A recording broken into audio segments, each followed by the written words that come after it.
जिंदगी के पर जवानी दीवानी है, नए नक्श और कंचन काया कहते अजब कहानी है। मुखड़े पर नूर झलकता है, मत सी काया है, शीतल चंदन घिस घिस के क्या माथे तिलक लगाया है। किसके बेटे बड़ी साध्वी कर बैठी नादानी है, भक्ति बदल के योग्य नहीं, तू तो लंका की रानी है। हे बदर पुरुष, आप ये क्या फरमा रहे हैं? जागते हैं या सोपन में बड़बड़ा रहे हैं? ना केवल जागता हूँ बल्कि पूरा होशो हवास है, इसलिए आपसे एक दरख्वास्त है। इतनी मेहरबानी फरमा दे कि अपना नाम और पता बता दे। मैं कुशवद ऋषि की कुंवारी और अनाथ कन्या हूँ और मेरा नाम वेदवती है। आह, अनाथ कन्या, केवल दो शब्द सोचता हूँ, दोनों शब्दों का अर्थ मेरे दिल में है। दरिया एक और बंद दो, एक को कुंवारी और दूसरे अनाथ। फिर क्या सोचती हो? मिलाओ हाथ से हाथ। ये हाथ किसके हाथ में जाएगा, ये फैसला तो मैंने बहुत पहले कर लिया और उन्हीं को पाने के लिए ये जोगिया वेश धारण कर लिया। वो कौन भाग्यशाली है जो तुमको मरेगा और अपना जीवन सफल करेगा? तीनों लोकों के स्वामी जो क्षीर सागर में रहते हैं, वेद शास्त्र पुराण से भी जिसकी महिमा कहते हैं। पिता की आज्ञा से मैंने उन्हीं को पति बनाया है, तन मन अर्पित कर चरणों में शीश झुकाया है। गर ना समझे तो समझा दूं, वो विष्णु जी कहलाते हैं, जिनका स्मरण करते ही कष्ट दूर हो जाते हैं।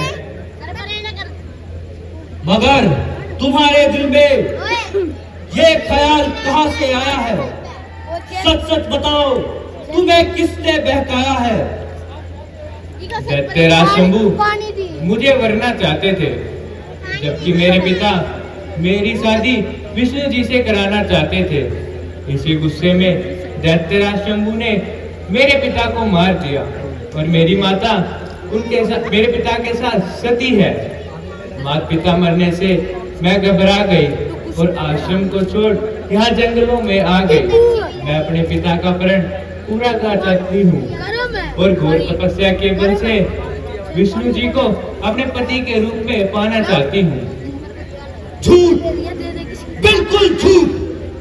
तू दही के धोखे में कपास खा रही है और खामखा अपनी जौवन जवानी को खाक में मिला रही है।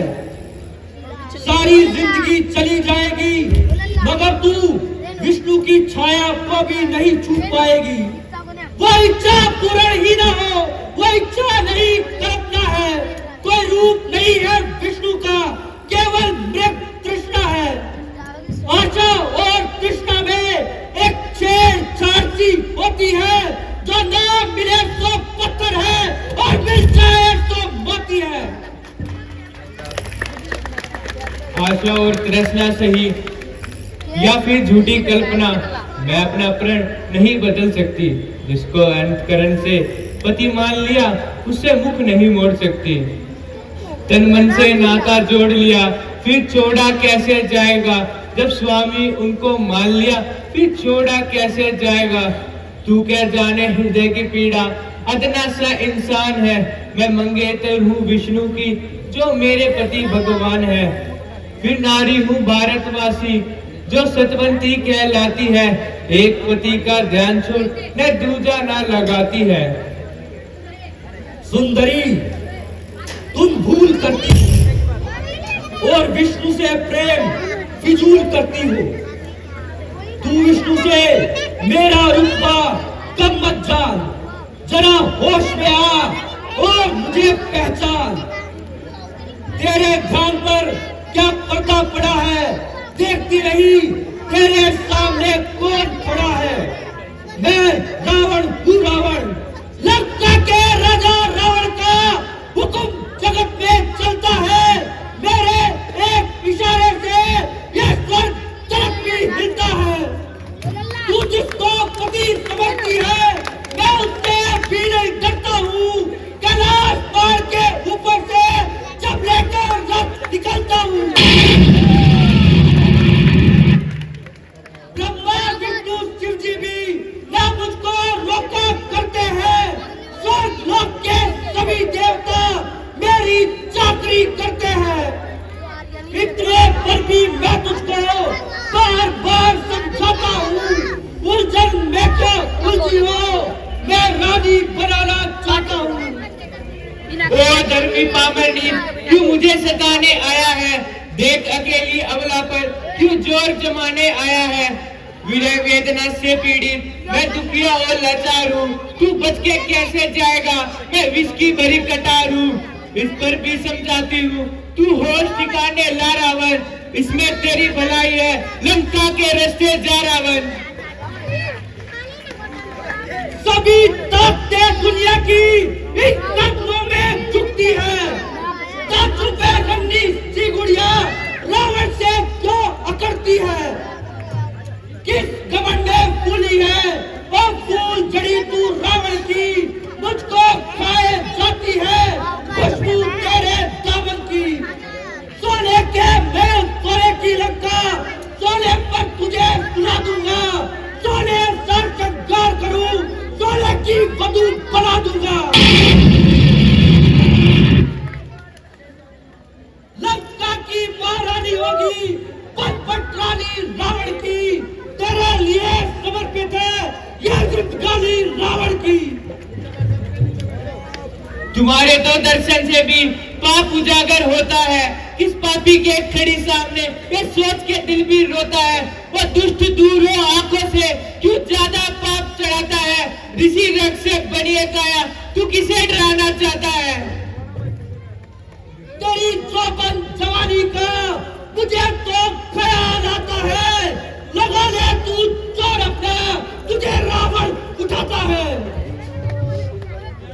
अन्यायी, मैं जिस बात से डरती थी तूने वही करके दिखा दिया। पापी, तूने मेरा जीवन खाक में मिला दिया। मैंने तेरे कठोर वचनों को भी सहा, परंतु तेरे हाथ लगाने से यह शरीर भगवान विष्णु के काबिल न रहा। इसलिए यह शरीर त्याग कर नया जीवन धारण करूंगी और जनकपुरी में जन्म लेकर तेरी मौत का कारण बनूंगी।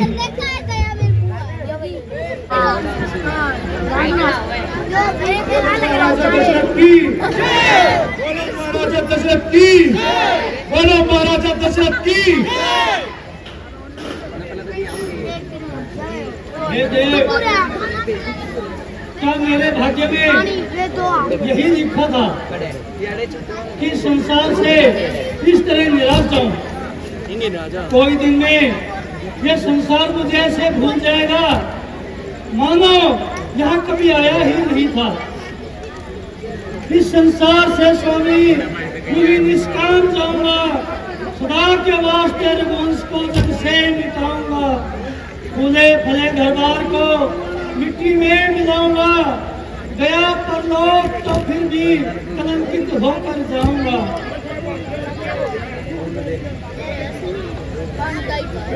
हे राजन, यकायक तुम्हारे दिल पर ये क्या मलाल आया है? आखिर किस बात का ख्याल आया है? सारी प्रजा में अमन और चैन है, लेकिन महाराज आप फिर भी बेचैन है। जो बात है साफ बताइए और इस पहली को सुलझाइए। गुरुजी, यूं तो हर प्रकार से ईश्वर की कृपा है।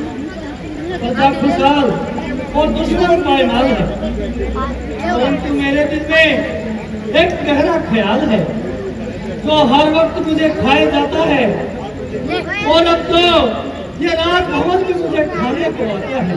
दिन रात मुझे इसी कलेश में अंधकारा है और समझो अंत होने को आया है। मैं कर चुका हूँ फिर भी फल उसका मिला नहीं है। चौथा फल आने वाला हक कमल अभी तक खिला नहीं। क्या जाने कैसा है भविष्य तो अब तक अंधेरा है। मैं निर्बल होता जाता हूँ उस पर दुख ने घेरा है। ऐसा तरवरगी का तरवर फल ही जिसमें उत्पन्न हो, वह बादल में क्या बादल जल ही से जो संपन्न हो।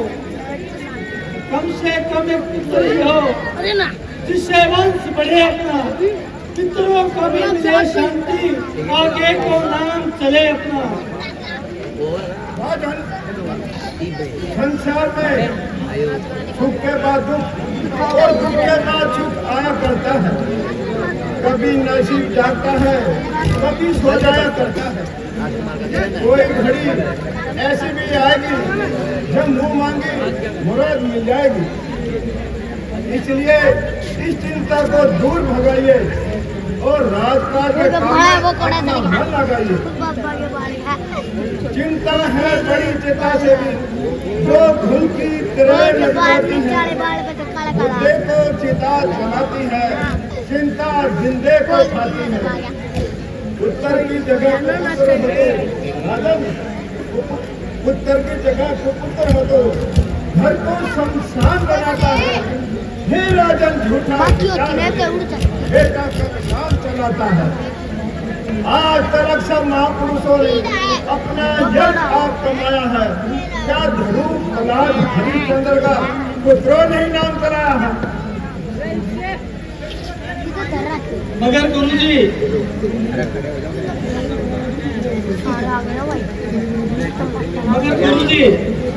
जिनको समझाने का भी तो कोई बहाना चाहिए। यदि एक पुत्र हो जाता तो मेरा हृदय शीतल हो जाता। किसी ने ठीक कहा है, चांद चढ़े सूरज भवे दीपक जले हजार, जिस घर में बालक नहीं वह घर में पट दिया। अब इस राज्य के तो गैर ही मालिक होंगे। ईश्वर मेरी लीला नारी है। आयु के दिन बीत चले है नहीं भरोसा प्राण का। बेअलादे चले जहां से मुख देखा ना संतान का। कौन उठा फिर मेरा जनाजा शमशानों में जाएगा। मेरे पीछे कौन रहेगा जो मेरी चिता में आग लगाएगा। हे राजन, आप इतने समझदार होते हुए अपने टिक को ठिकाने नहीं ला रहे और खामखा का रंग बढ़ा रहे। मैं मानता हूं कि उत्तर ही घर का उजाला होता है, परंतु फिर भी आपको इस कदर निराश नहीं करना चाहिए। भगवान के घर देर है, अंधेर नहीं है। मन की भावना यूं कहती है वो मुराद तुझे मिल जाएगी। वो दिन भी आने वाला है जब दिल की कली खिल जाएगी। इच्छा यदि पुत्र की है तो पुत्र से यज्ञ कराओ। श्री ऋषि है यज्ञ माहिर, तत्काल उन्हें बुलवाओ तुम। महाराज, गुरु वशिष्ठ जी का फरमाना बिल्कुल सही है। तो इन्होंने बड़े पुण्य की बात कही है। श्रृंगी जी वाकई पूजा के सरताज है। अगर वे तशरीफ ले आए तो हो सकता है आपके मन की मुराद पूरी हो जाए और हम सबके दिल की कली खिल जाए। इसलिए शीघ्र ही यज्ञ का सम्मान कीजिए और सारे शहर में इस बात का ऐलान कीजिए। अगर ऐसी बात है तो हम जाइए और शरीर में साथ लेंगे जो आज्ञा महाराज।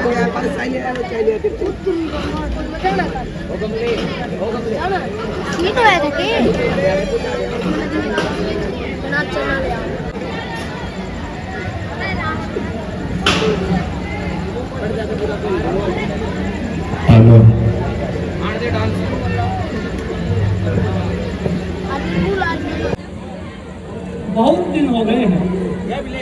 मेरे हिसाब से उनको कल तक आ जाना चाहिए था, और अगर किसी वजह से देरी हो भी गई है तो उन्हें संदेशा भिजवाना चाहिए था। पता नहीं उन्हें श्रृंगी ऋषि जी मिले भी हैं या नहीं। अलबत्ता मुझे खुद जाना चाहिए था और श्रृंगी ऋषि जी को अपने संग लाना चाहिए था।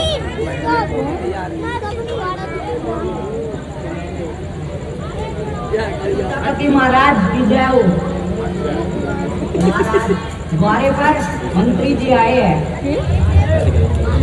और साथ में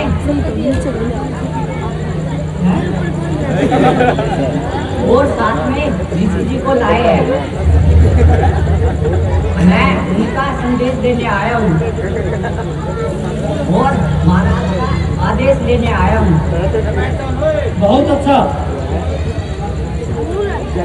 हम सब उनके स्वागत के लिए जाएंगे और उन्हें आदर सहित दरबार में लाएंगे।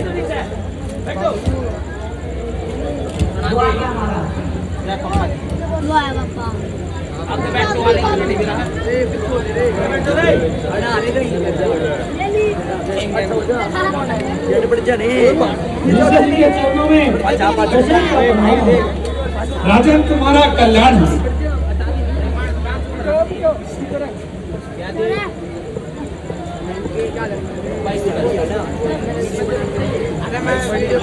बहुत दिनों से ऋषि जी लगी हुई थी आस, दर्शन करके आपके विकास सकल।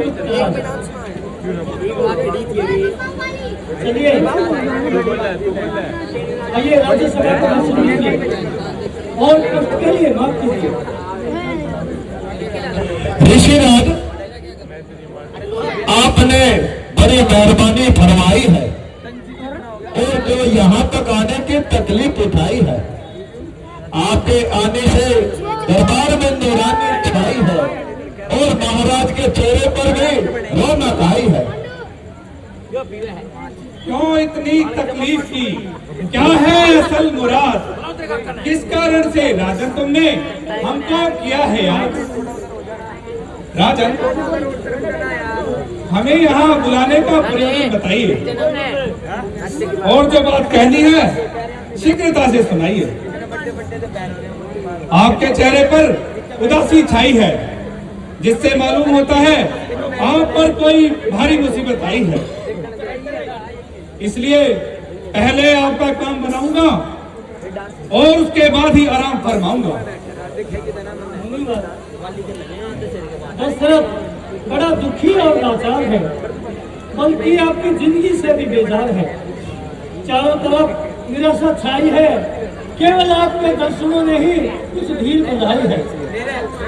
तकदीर के फेर में बेहद सताया हूँ और दुखी होकर आपकी शरण में आया हूँ।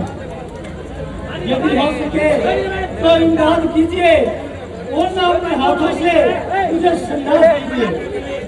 दशरथ सब कुछ छोड़ने को तैयार है, केवल आपके हुक्म का इंतजार है।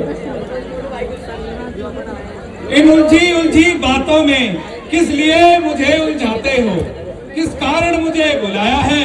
क्यों साफ नहीं बतलाते हो? किस गम में तुम डूबे हो? मुखड़े पर मातम छाया है। इन उल्टी सीधी बातों में कुछ नहीं समझ में आया है। ऋषिराज, पागल सा होता जाता हूँ, न व्याधि न बीमारी है, उम्र गुजरने को आई, न चलती पेश हमारी है। नहीं गुजरता है घर में, अंधियारा छाया जाता है। घर में है औलाद नहीं, बुढ़ापा आया जाता है। विधना की होती दया नहीं, मैं यतन बना के हारा हूँ। कुछ दया को मुझ निर्बल पर है, ऋषि में दास तुम्हारा हूँ। मुनिवर, एक एक करके जवानी के दिन खत्म हो गए, बुढ़ापा आने लगा, परंतु आज तक औलाद से खाली हूँ। वेदों की आज्ञा के विरुद्ध मैंने 3 शादियां ली थी, परंतु विधना ने फिर भी औलाद नहीं दी। एक दिन मैं भी इस संसार से यूं ही चला जाऊंगा, मगर अफसोस मरने के बाद भी निपुणता कहलाऊंगा। दरबार में बैठे बैठे एक दिन मैं इन्हीं विचारों में खो गया और मेरा हाल बेहाल हो गया। गुरु वशिष्ठ जी तुरंत बात को भाग गए और मुझसे उदासी का कारण पूछा। फिर मैंने बातों ही बातों में असली हाल कह सुनाया और फिर गुरु जी के मुंह से आपका नाम आया कि आपको तकलीफ दी जाए और तकलीफ करा जाए। गुरु जी ने लिखकर सभी सामान तैयार कराया है और मंत्री जी को भेजकर आपको बुलाया है। सो इतनी मेहरबानी फरमाइए कि अपने कर्तव्यों से हे राजन, जो कुछ हाल तुमने सुनाया मैंने सुन लिया। अब आप आहें न भरें, बल्कि जितनी जल्दी हो सके यज्ञ की तैयारी करें। मैं हर तरह से आपका मददगार हूं और हर सहायता के लिए तैयार हूं। ऋषिराज, यज्ञ का सब सामान पहले से ही तैयार था, केवल आप जाने का इंतजार था। अति उत्तम। मैंने सुझाया था और इसलिए आपकी योग और तपस्या बड़ी महान बतलाई गई है। इसलिए आपको उत्कृष्ट यज्ञ का पूरा ज्ञान है। बहुत से विद्वान और पंडित भी बुलाए हैं जो दूर दूर से तस्वीर लाए हैं। अति उत्तम। इसलिए यज्ञ मंडल में पधारिए और आहुति देकर मंत्र विचारिए। होता है और उसका प्रभाव भी स्थायी होता है। महाराज,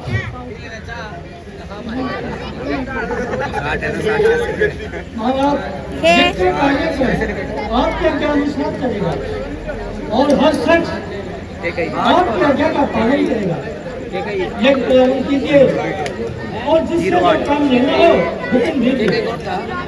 आपकी आज्ञा अनुसार दान भी होगा और आपकी कृपा से ही मेरा भी कल्याण होगा। अच्छा राजन, आइए यज्ञ मंडप में पधारिए। जो आज्ञा ऋषिराज। तत्सवितुर्वरेण्यं भर्गो देवस्य धीमहि धियो यो न प्रचोदयात्। सर्वमंगल मांगल्ये शिवे सर्वार्थ साधके शरण्ये त्र्यंबके गौरी नारायणी नमोस्तुते। या देवी सर्वभूतेषु ज्योतिरूपेण संस्थिता नमस्तस्यं नमस्तस्यं नमस्तस्यं नमो नमः। ओम काली महाकाली कालिके परमेश्वरी सर्वानंदकरी देवी नारायणी नमोस्तुते।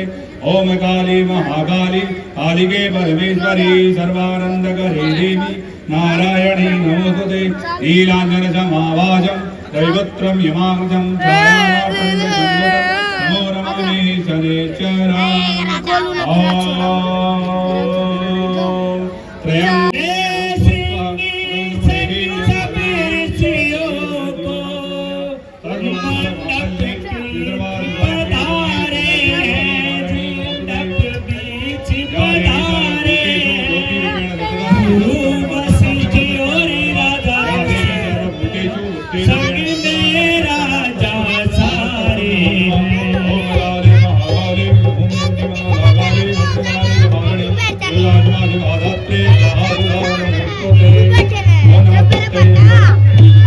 मंडप की शोभा कितनी सुंदर है, मंडप की शोभा कितनी सुंदर है, इसका कौन बखान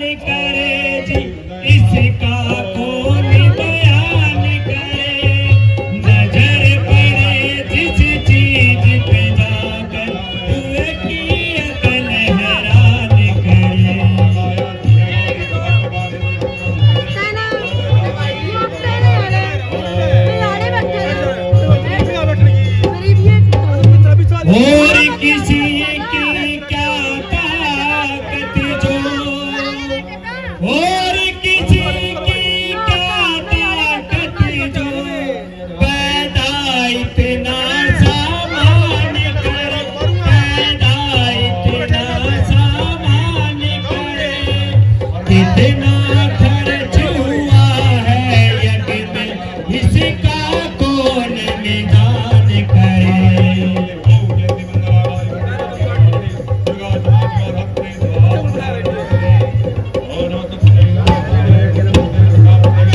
श्रृंगी जी वेदी पर बैठे, श्रृंगी जी वेदी पर बैठे, मंत्र वेद उचारी रहे, मंत्र वेद उचारी रहे।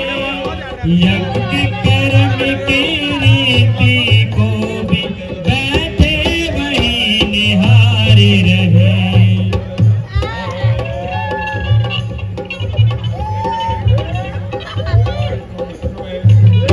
की बड़ी बड़ी हिंदू धर्म की बड़ी बड़ी पुस्तक में देख विचारी रहे, पुस्तक में देख विचारी रहे। पढ़ कर मंत्र हवन कुंड में पंडित आहुति डाले रहे।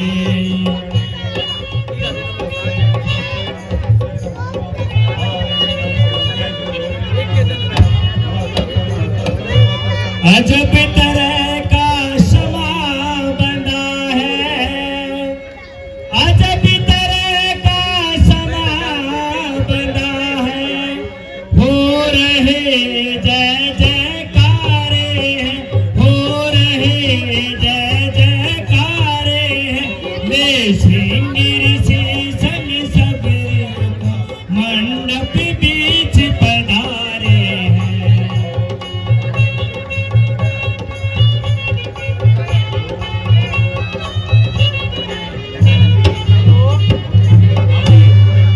हुआ यज्ञ निर्विघ्न समाप्त, हुआ यज्ञ निर्विघ्न समाप्त। फिर इतना सामान किया, फिर इतना सामान किया। जो था जिस चीज के लायक, सबको वही नाम दिया।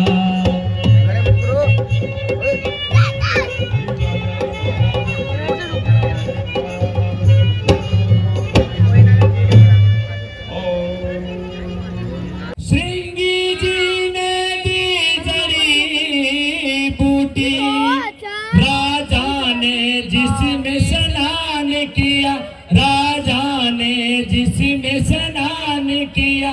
विद्वान मुनि और पंडित ज्ञानी सबका आदर मान किया।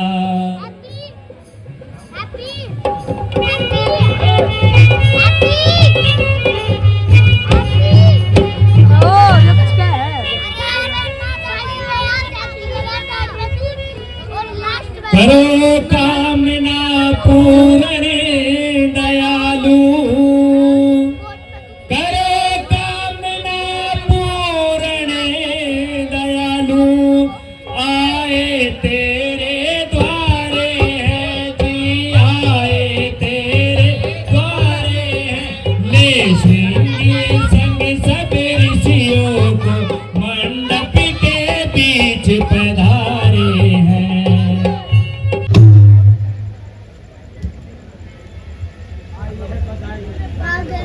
अनेक प्रकार का कष्ट उठाकर यहाँ पधारे हैं और अपने अपने मनोलोक में संपन्न किया। अब इस महान यज्ञ की समाप्ति पर मैं आपको कथा दान देना चाहता हूँ और आपका आशीर्वाद लेना चाहता हूँ। हे महाराज, हम तो सदा धार्मिक क्रियाकलापों में व्यस्त रहते हैं। हम धन दौलत का क्या बनाएंगे, कहां लेकर जाएंगे? आप देश के राजा हैं और प्रजा के पालक हैं।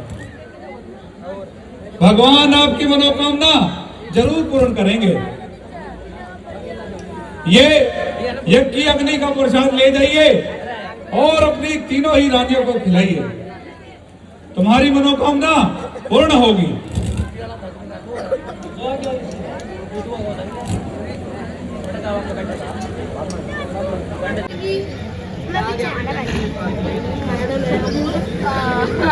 महाराज बधाई। अरे बैठ जा नीचे के महल से भी खुशखबरी आई है। उन्होंने भी एक पुत्र को जन्म दिया है और खुशियों ने खुशियों को जोड़ दिया है। भाई थोड़ी हल्की सी पीछे बस मसी का लाग गया भाई।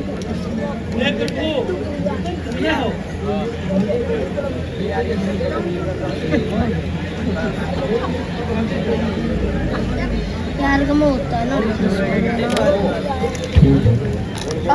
जो मुझे भाग्य को यह दिन दिखाया है।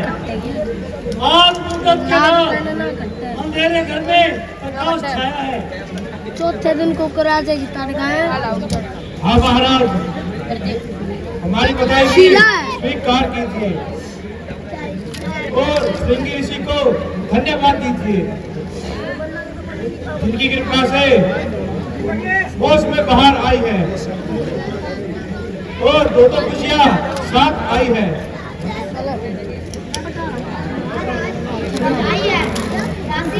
सबसे बड़ी खुशखबरी लाई है।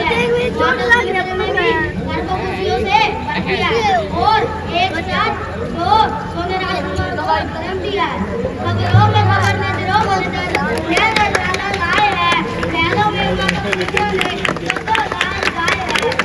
एक दो चांद जाकर महलों में अभिनंदन स्वीकार करो और जल्दी जाकर महलों में।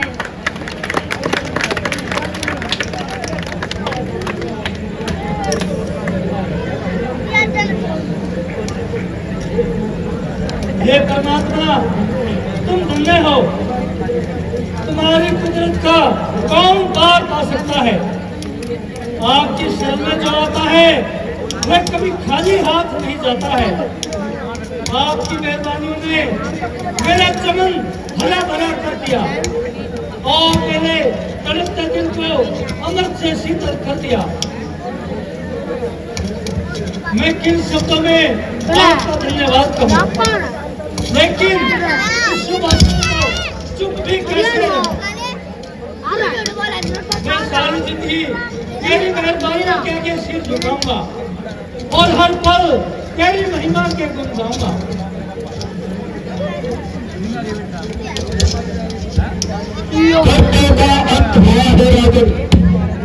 शुभ घड़ी समय शुभ आया है। धन्यवाद उस ईश्वर का दिन जिसने ये दिखलाया है। उसकी महिमा का अंत नहीं, ना भेद किसी ने पाया है। आशा थी इकलौते थी, चारों का सुख दिखलाया है। कुल के सारे दांत डले हैं, कुल का रोशन हुआ चिराग। अयोध्या नगरी झूम उठी है, हर दिल में छाया अनुराग है।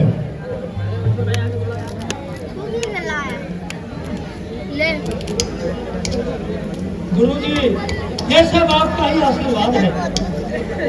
अब आप चलकर बच्चों को नामकरण संस्कार कीजिए और दान दक्षिणा के लिए हमें आज्ञा दीजिए। महाराजन, आप दरबार बर्खास्त कीजिए और जल्दी ही महलों की राह लीजिए, क्योंकि नामकरण संस्कार में आपका वहां रहना बहुत जरूरी है और आपके बिना ये क्रिया अधूरी है। मैं हवन की सामग्री तैयार कराता हूँ और आपके पीछे पीछे महलों में आता हूँ।